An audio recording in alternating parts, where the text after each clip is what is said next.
Assalamualaikum warahmatullahi wabarakatuh. Salam sejahtera untuk kita semua. Selamat berjumpa kepada para peserta pelatihan sertifikasi Hakim Lingkungan. Sebelum kita memulai untuk materi 1, perkenalkan lebih dahulu. Nama saya Bambang Niri Mulyono. Saat ini sebagai Kabusdiklat Teknis Balitbang Dekat Kumdil Mahkamah Agung Republik Indonesia. Di materi 1 ini ada 3 hal penting yang perlu kita pelajari atau kita ketahui, yaitu mengenai bagaimana kondisi lingkungan hidup, baik itu kondisi lingkungan hidup yang ada di sekitar kita di Indonesia, maupun kita harus memahami bahwa kita hidup di satu kampung besar yang bernama bumi. Jadi ini pengetahuan oleh para hakim lingkungan ini harus benar-benar melihat hal-hal yang sifatnya global supaya nanti bisa menerapkannya dalam, jadi think globally, act locally. Tapi banyak juga hakim yang akhirnya juga tidak act locally tapi juga act globally. Kemudian yang kedua adalah terkait dengan visi lingkungan. Ini penting juga, harus dimiliki oleh para hakim lingkungan. Apabila tidak punya visi lingkungan yang baik, yang jelas, tentunya juga putusannya nanti akan bisa merusak logika-logika hukum yang seharusnya dimiliki oleh para hakim lingkungan. Yang ketiga ini kita akan belajar atau mengetahui apa sih sebenarnya peran seorang hakim lingkungan hidup di dalam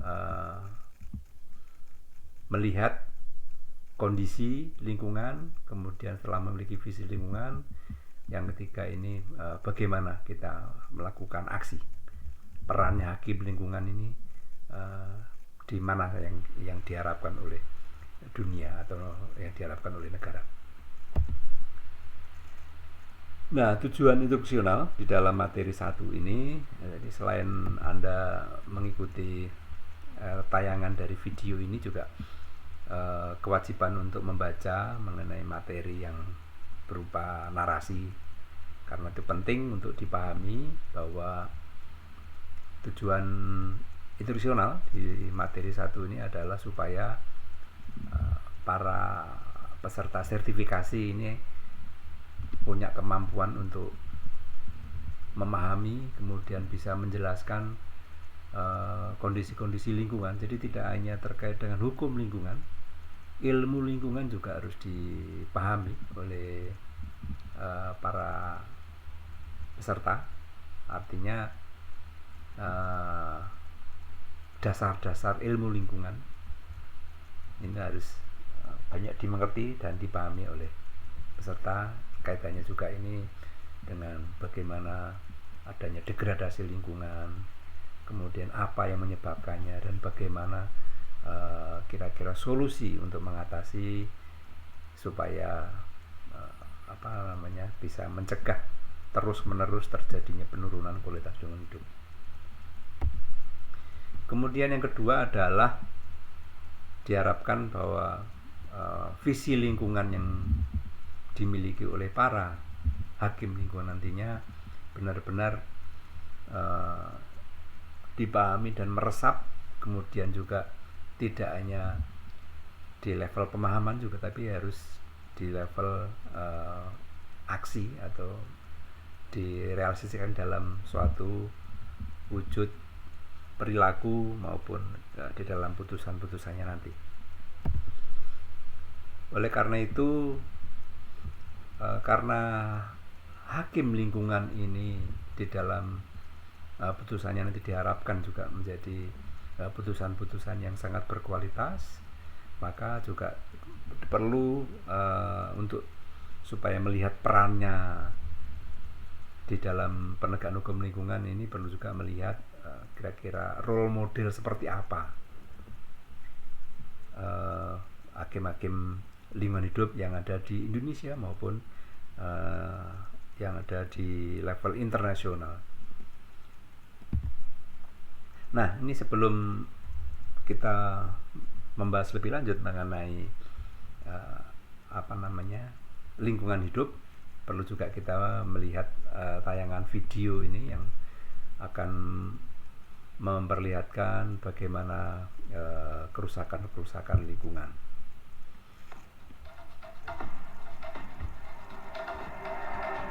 Salah satu masalah utama lingkungan hidup adalah polusi atau pencemaran lingkungan hidup.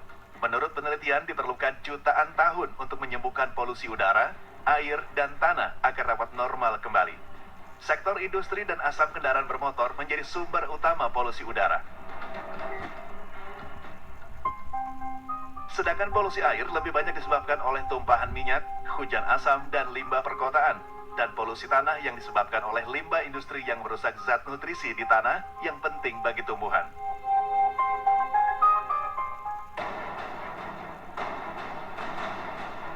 Selain polusi, pemanasan global juga menjadi isu utama lingkungan hidup. Sayangnya, sebagian besar pemanasan global terjadi karena ulah manusia seperti emisi gas rumah kaca. Efek dari pemanasan global sendiri menyebabkan meningkatnya suhu lautan dan permukaan bumi. Hal ini berdampak mencairnya es di kutub, kenaikan permukaan air laut, dan rusaknya pola alami musim yang menyebabkan bencana alam seperti banjir bandang, bahkan badai salju.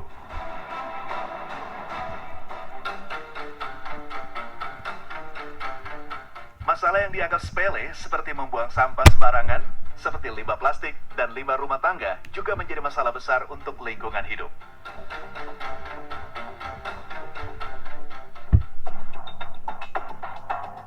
Tak hanya itu, limbah industri yang sering dibuang ke sungai juga menyebabkan ikan-ikan mati dan menyebabkan hancurnya ekosistem sungai. Polusi, pemanasan global, dan pembuangan limbah merupakan 3 masalah utama lingkungan hidup yang justru disebabkan oleh manusia, termasuk kita.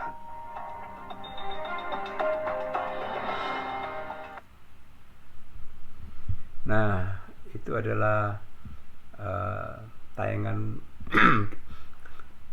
mengenai kerusakan lingkungan yang sebagian besar adalah disebabkan oleh manusia. Perlu kita sadari bahwa penurunan kualitas lingkungan memang ada 2 faktor utama, yaitu faktor alam yang memang terjadi bukan karena ulah manusia tapi juga karena faktor alam. Bisa jadi itu berupa tsunami, gelombang tsunami, gunung meletus, gempa bumi, longsor, angin topan, atau yang sekarang ini wabah penyakit dan sebagainya. Tapi yang penting yang harus kita lihat bahwa faktor manusia ini juga kerusakannya terhadap penurunan kualitas lingkungan juga cukup berat. Ini ada beberapa faktor ini seperti yang diuraikan dalam bukunya Prof. Takdir. Ini faktor teknologi ini juga sangat berpengaruh terhadap penurunan kualitas lingkungan. Sebagai contoh, dengan teknologi penerbangan, alat penerbangan pesawat ya. Semakin banyak pesawat ini juga menimbulkan banyak jejak karbon di udara. Tentunya ini juga penurunan kualitas lingkungan. Kemudian juga populasi. Jumlah penduduk dunia yang terus berkembang, terus membengkak, tentunya ini juga membutuhkan makan, membutuhkan ruang yang sedangkan lingkungan dan sumber daya alam terbatas. Jadi ini juga populasi manusia ini berpengaruh juga terhadap kualitas lingkungan. Kemudian juga ini pembangunan yang melulu motifnya adalah motif ekonomi. Kita ketahui bahwa setiap negara selalu mengukur laju pertumbuhan ekonomi. Jadi ini juga sangat mempengaruhi terhadap kualitas lingkungan, karena kalau hanya berpikir mengenai laju pertumbuhan ekonomi tanpa benar-benar menerapkan pembangunan yang berkelanjutan, sustainable development, tentunya ini juga mengancam kualitas lingkungan. Kemudian juga tata nilai. Jadi sebagai kita ketahui, perkembangan mengenai tata nilai ini kan sangat pesat, hubungan antar manusia, media sosial sangat berkembang. Ini juga perilaku-perilaku yang berkembang ini juga berpengaruh terhadap penurunan kualitas lingkungan apabila tata nilai ini tidak diikuti dengan tata nilai yang berpihak, tata nilai yang ramah terhadap lingkungan. Nah, dari semua hal-hal yang terkait dengan kualitas lingkungan hidup, tentunya kita sebagai bagian dari aparatur hukum perlu memahami mengenai lingkup hukum lingkungan. Lingkup hukum lingkungan ini tidak terlepas dari tiga hal penting, tiga bidang penting yang terkait dengan penegakan hukum lingkungan, adalah di bidang administrasi, kemudian pidana, dan perdata. Dan ini implementasinya di dalam penegakan hukum juga terkait dengan kewenangan di tiga penegakan hukum ini. Jadi penegakan hukum melalui peradilan tata usaha negara, penegakan hukum melalui peradilan umum dalam prosedur penegakan hukum pidana, dan penegakan hukum perdata. Kemudian dari masing-masing penegakan hukum ini juga akhirnya berkembang juga.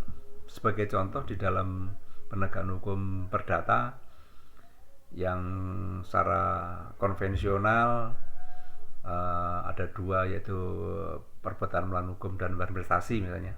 Di dalam perkembangannya di penegakan hukum lingkungan, penegakan hukum perdata lingkungan akan banyak berkembang. Sebagaimana kita ketahui, ada prosedur-prosedur yang khusus yang diterapkan di dalam penegakan hukum perdata, misalnya class action, citizen lawsuit, kemudian hak gugat organisasi lingkungan atau yang kita kenal sebagai legal standing. Secara material juga di dalam proses pembuktian ada yang kita kenal strict liability, pertanggungjawaban mutlak. Kemudian juga penting kita harus ketahui bahwa terkait dengan instrumen-instrumen pengelolaan lingkungan hidup, di mana di dalam undang-undang perlindungan dan pengelolaan lingkungan hidup, di situ diatur mengenai bagaimana pihak pemerintah harus menyiapkan kajian lingkungan hidup strategis misalnya, atau pihak yang akan melakukan usaha atau kegiatan harus menyiapkan analisis mengenai dampak lingkungan. Kemudian peraturan-peraturan pelaksanaan yang terkait dengan kualitas atau baku mutu lingkungan hidup, dan perizinan-perizinan yang harus dipenuhi. Ini sangat penting, harus kita ketahui apa saja yang terkait dengan hal-hal tersebut, supaya nantinya di dalam upaya penegakan hukum para hakim lingkungan ini lebih menguasai, lebih memahami terkait dengan hukum lingkungan. Tentu saja sebagai pemutus perkara lingkungan hidup, kita paham bahwa perkara-perkara lingkungan hidup ini sangat kental dengan alat bukti ilmiah.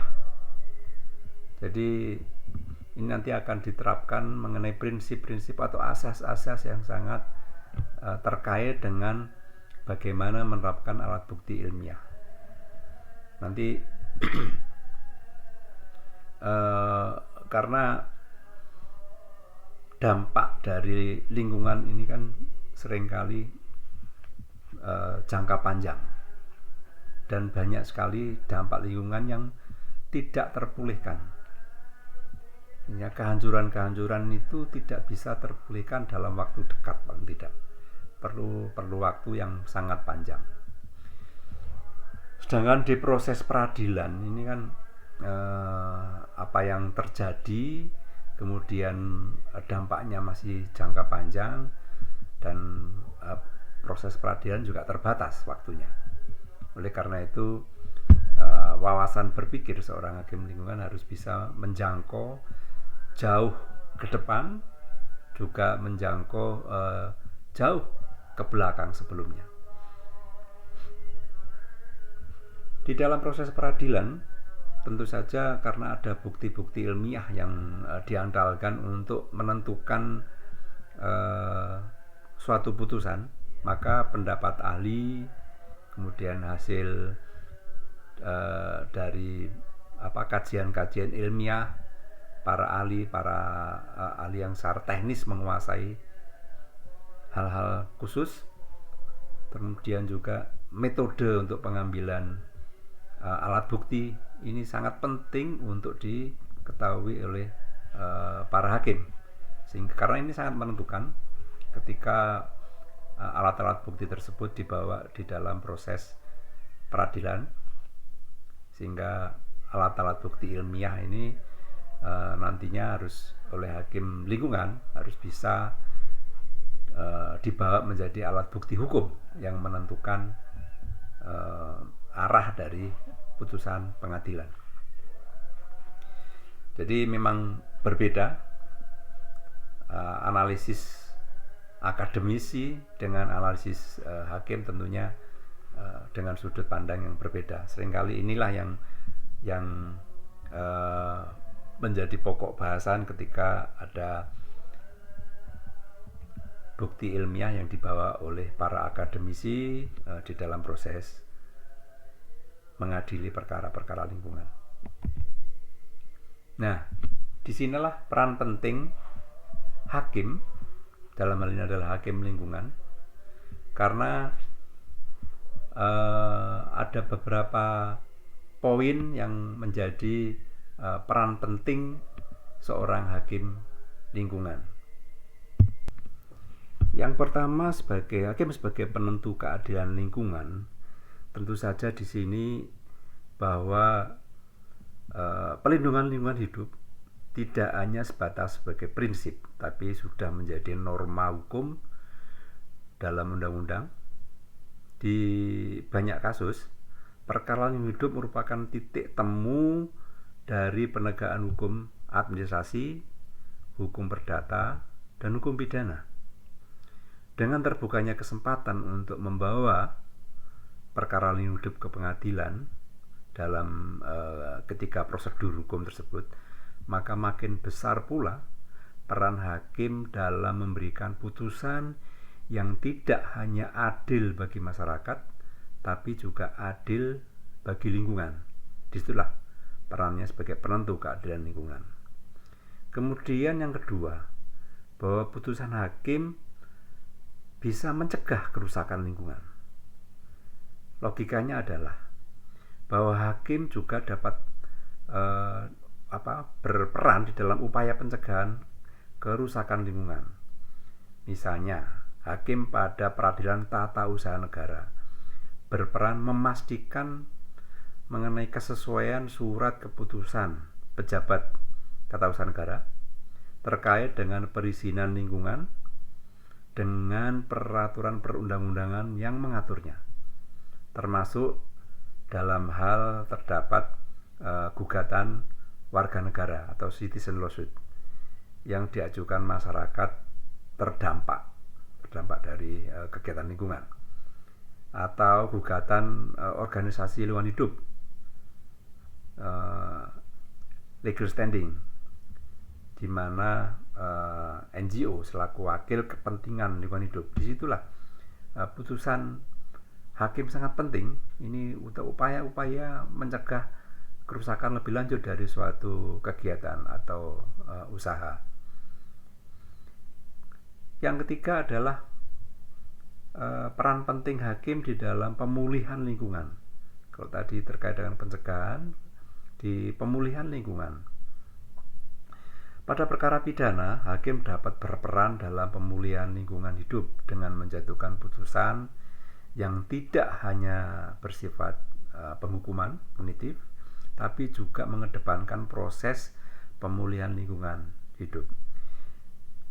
Di Undang-Undang Pelindungan dan Pengelolaan Lingkungan Hidup, Undang-Undang 32/2009 telah mengatur opsi mengenai pidana tambahan pada perkara perdata.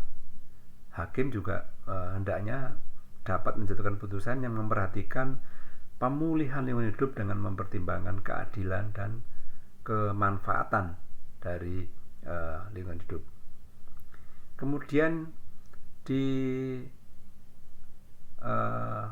poin 4 ini, hakim juga bisa menjadi pelopor dari perubahan hukum melalui judicial activism. Jadi ini harus hakim juga bisa berperan sebagai penegak hukum yang progresif, karena hakim tidak hanya berperan sebagai corong undang-undang, tapi juga sebagai penerjemah atau penafsir yang roda penggerak dari undang-undang agar hidup. Jadi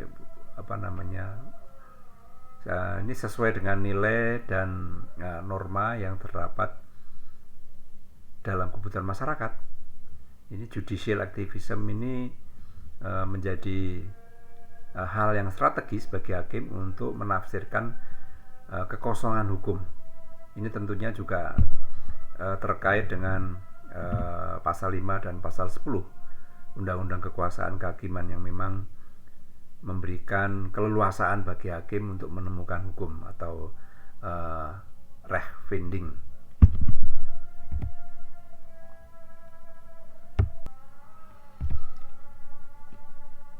Nah, untuk menuju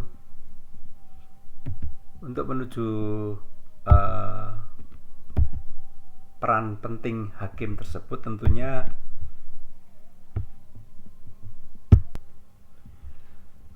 ada kompetensi yang harus dimiliki, kemampuan-kemampuan yang harus dimiliki oleh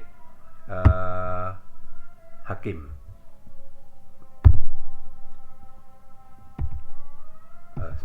Nah, ini kompetensi hakim lingkungan itu paling tidak ada 7.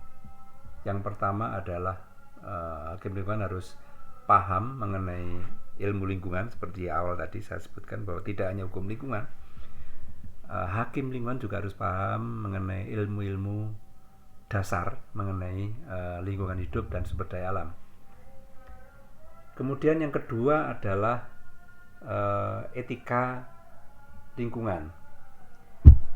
Kompetensi etika lingkungan dan sumber daya alam ini diharapkan bahwa hakim mempunyai kemampuan penalaran untuk menghasilkan putusan mengenai apa yang baik bagi lingkungan hidup berdasarkan prinsip-prinsip etika umum, prinsip-prinsip etika lingkungan, dan kaidah-kaidah pelestarian lingkungan hidup dan sumber daya alam. Kemudian yang ketiga ini adalah terkait dengan kompetensi perlindungan dan pengelolaan lingkungan hidup, di mana di dalam kompetensi mengenai perlindungan dan pengelolaan lingkungan hidup ini diharapkan bahwa hakim mempunyai kemampuan untuk memanfaatkan kerangka pengetahuan lingkungan hidup dan isinya secara konsisten dan koheren untuk mengenali dan menilai praktek manajemen lingkungan hidup baik oleh pemerintah, NGO atau LSM, maupun pengusaha-pengusaha yang bisnisnya terkait dengan lingkungan hidup. Kemudian kompetensi yang keempat adalah kompetensi mengenai hukum lingkungan dan sumber daya alam itu sendiri. Nah, hakim lingkungan sudah seharusnya dan sewajarnya bahwa mempunyai kompetensi terkait dengan hukum lingkungan dan sumber daya alam, menguasai pengetahuan mengenai ketentuan-ketentuan hukum yang mengatur dari perencanaan, pemanfaatan, pengendalian, pemeliharaan, pengawasan, dan penegakan hukum tentang lingkungan hidup dan sumber daya alam, serta adanya kompetensi atau kemampuan untuk menerapkan ketentuan-ketentuan itu di dalam penyelesaian perkara. Kemudian yang kelima, lain kalau tadi yang keempat itu adalah terkait dengan hukum material. Yang kelima ini terkait dengan prosedur-prosedur, yaitu kompetensi hukum acara, perkara lingkungan, dan sumber daya alam. Tentunya ini harus banyak dipelajari mengenai hukum acara, yaitu ketentuan mengenai hal-hal yang mengatur bagaimana cara dan siapa yang punya kewenangan untuk menegakkan hukum material yang terjadi, pelanggaran-pelanggaran hukum material, serta kemampuan untuk menerapkan ketentuan itu dalam penyelesaian perkara, termasuk menilai validitas atau valid atau tidaknya bukti ilmiah, menilai sah tidaknya bukti ilmiah sebagai nanti menjadi bukti hukum. Kemudian juga harus menguasai mengenai prosedur-prosedur khusus yang diterapkan dalam penegakan hukum lingkungan. Yang kita ketahui ini sudah ada perkara-perkara yang terkait dengan class action, perkara-perkara yang melibatkan NGO yang menerapkan legal standing, kemudian juga citizen lawsuit, kemudian juga penerapan mengenai strict liability, kemudian juga bagaimana menerapkan anti SLAP. Ini penting juga karena sudah mulai banyak muncul ini anti SLAP di pasal 66, nanti silakan dibaca pasal 66 Undang-Undang 32 2009. Kemudian kompetensi yang keenam adalah integritas, ini yang sangat penting. Seperti halnya Bapak Ibu ketahui bahwa slogannya Pusdiklat ini adalah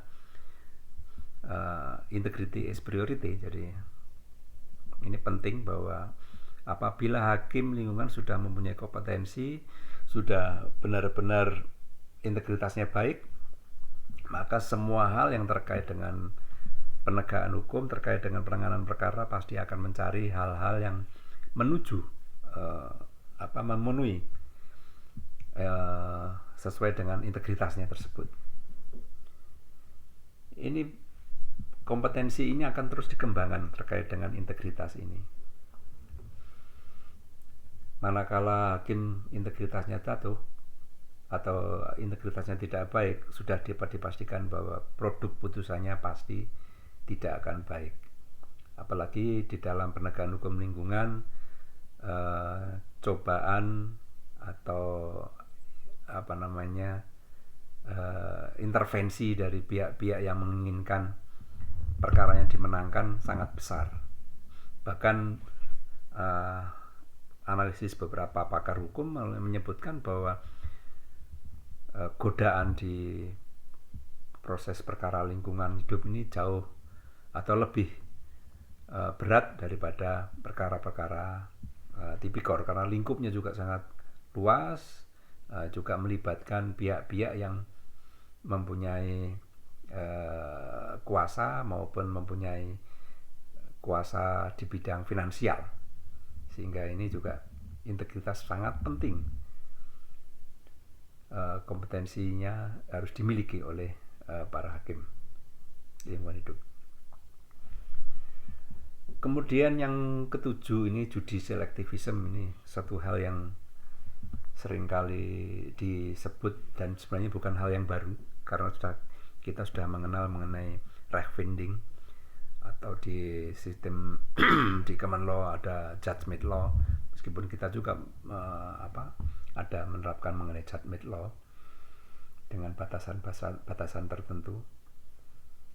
Kompetensi mengenai judicial activism ini adalah serangkaian pengetahuan, keterampilan, dan ciri kepribadian yang mendukung dan mendorong hakim untuk menemukan dan menggali nilai-nilai hukum terkait lingkungan hidup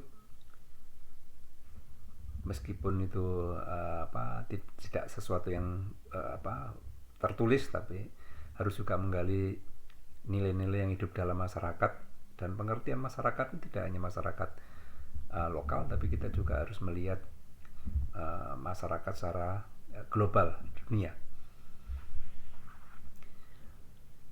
Nah, itulah yang kompetensi yang harus dimiliki oleh hakim lingkungan hidup, sehingga nantinya di dalam perannya sebagai pemutus di dalam perkara lingkungan hidup mampu menunjukkan kualitas putusan yang benar-benar bisa melindungi dan menuju ke perbaikan lingkungan.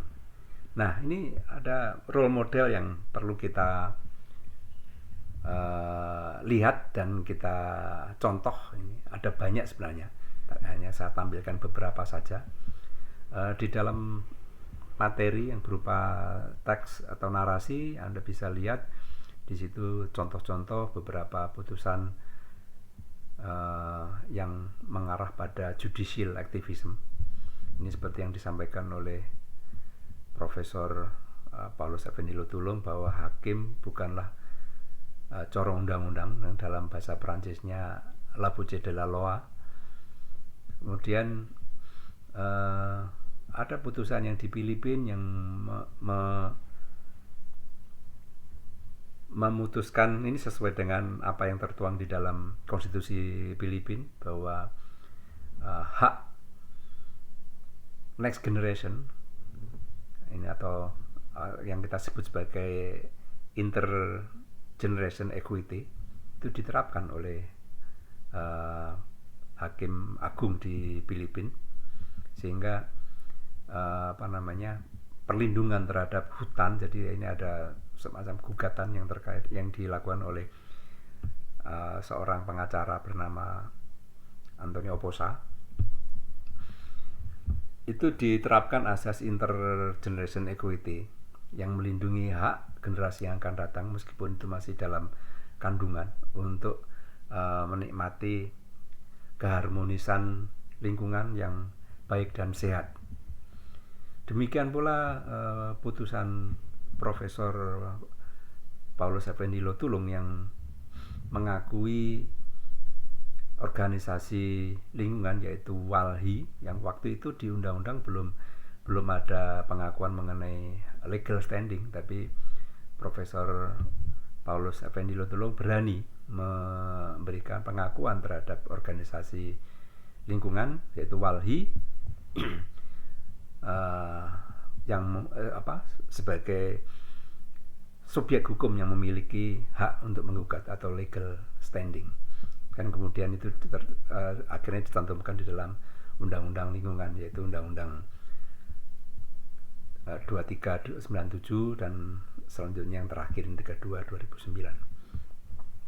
Banyak sekali putusan-putusan, termasuk juga putusan Hakim Christine Trenorden, di mana ada usaha tambak tuna yang di laut yang menurut pengetahuan tidak uncertainty, tidak ada kepastian bahwa dijamin dampaknya akan baik pada lingkungan. Jadi berani Hakim Christine Trenorden berani untuk menolak izin atau mencabut izin tambak ikan tuna tersebut, dengan alasan bahwa ketidaktercukupan bukti ilmiah. Ini adalah penerapan prinsip precautionary principle yang kemudian juga sekarang ini berkembang di dalam penerapan oleh para hakim menjadi indubio pro natura. Nanti Bapak Ibu akan banyak belajar mengenai apa itu judicial activism, apa itu prinsip indubio pro natura. Indubio pro natura ini sederhananya adalah apabila alat bukti dirasa tidak cukup, kemudian ada keraguan-raguan bagi hakim, maka di dalam visinya hakim tersebut harus mempunyai visi terhadap lingkungan, sehingga jangan sampai di dalam putusannya nanti merugikan lingkungan. Itu adalah secara sederhana mengenai bagaimana menerapkan prinsip kehati-hatian atau precautionary principle. Yang ini indubio pro natura ini muncul di Kongres Hakim Lingkungan Internasional tahun 2012. Ini merupakan perkembangan prinsip-prinsip yang diterapkan dalam perkara perdata lingkungan. Sebagai kesimpulan, jadi kalau kita sudah bicara mengenai peran-peran hakim yang Bapak Ibu bisa baca lagi nanti di teks narasi. Kesimpulan, ada 3 hal yang penting terkait dengan peran hakim. Jadi peran hakim ini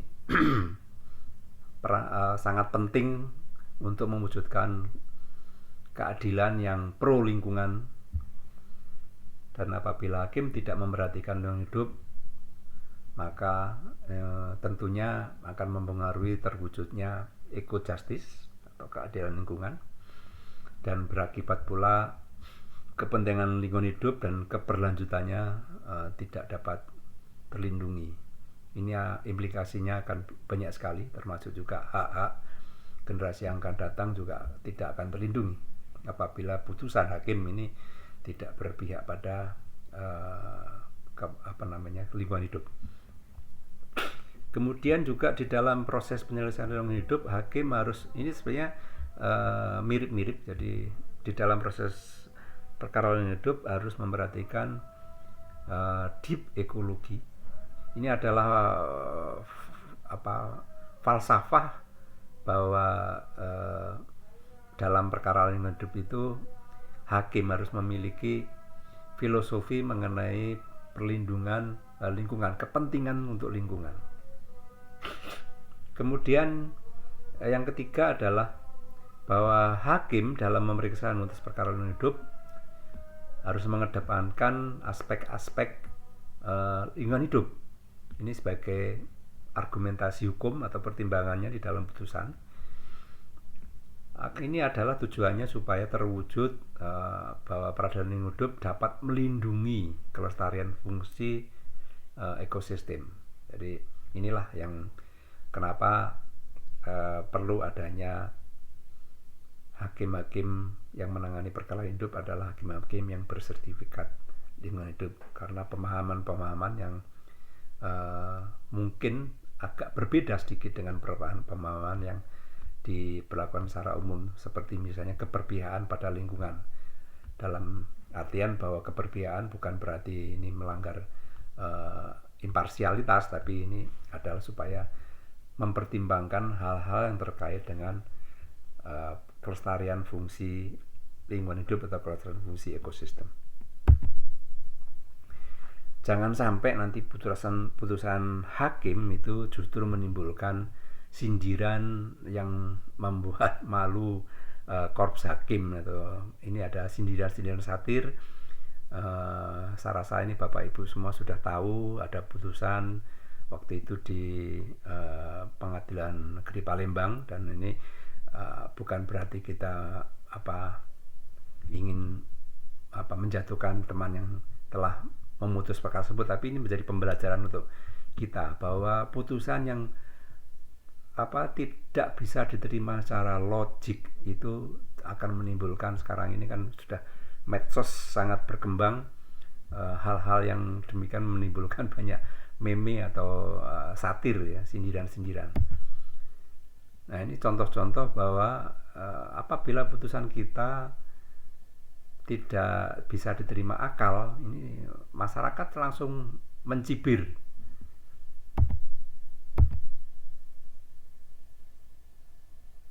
Nah, ini meme banyak sekali ya. Saya hanya mengambil beberapa contoh saja, karena pada saat itu meme sangat banyak sekali di berbagai medsos, dan salah satunya adalah kata-kata ini, membakar hutan itu tidak merusak lingkungan hidup karena masih bisa ditanami lagi. Begitu meme atau sindiran ini yang sebenarnya membuat malu juga kita sebagai hakim, karena memang kalau kita pikir kan ini tidak secara logika juga tidak masuk ini logika hukumnya. Apalagi orang yang memahami terkait dengan hal-hal yang berhubungan dengan lingkungan hidup. Sampai suatu ketika pada saat itu seorang akademisi membuat puisi yang karena jengkelnya ini membuat puisi kepada hakim yang memutus perkara tersebut. Ini tidak perlu saya bacakan karena saya tidak begitu pintar membaca puisi. Silakan dibaca sendiri. Baik, sebelum kita akhiri ada satu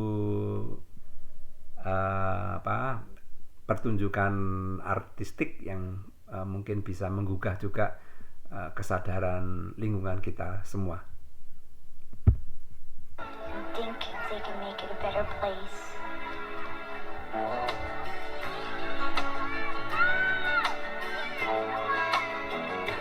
There's a place in your heart, and I know that it is love. And this place is much brighter than tomorrow. And if you really try, you'll find there's no need to cry. In this place, well, there's no hurt or sorrow. There are ways to get there if you care enough for the living. Make a little space, make a better place, heal the world, make it a better place for you and for me and the entire human race. Thereby, equal right, if you care enough for the living, make a better place for you and for me.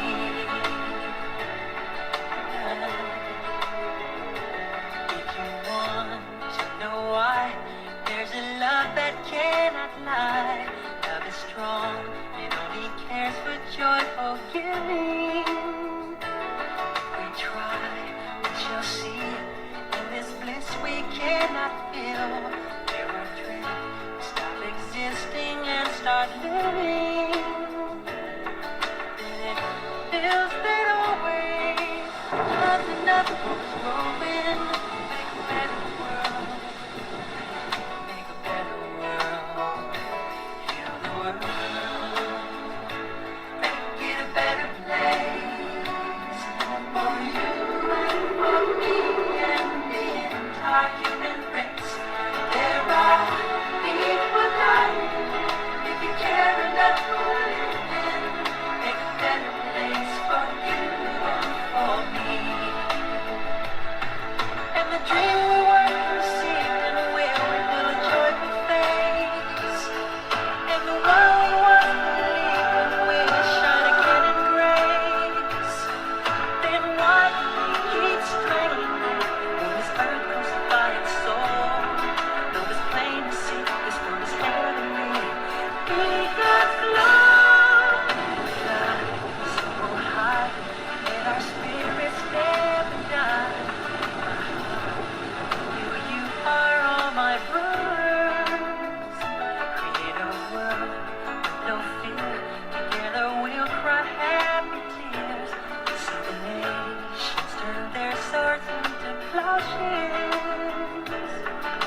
terima kasih. Salam pro natura. Selamat belajar terkait dengan hal-hal yang dibutuhkan sebagai calon hakim lingkungan.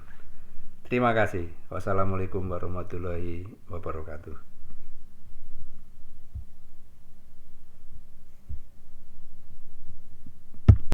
Things are right, you just know.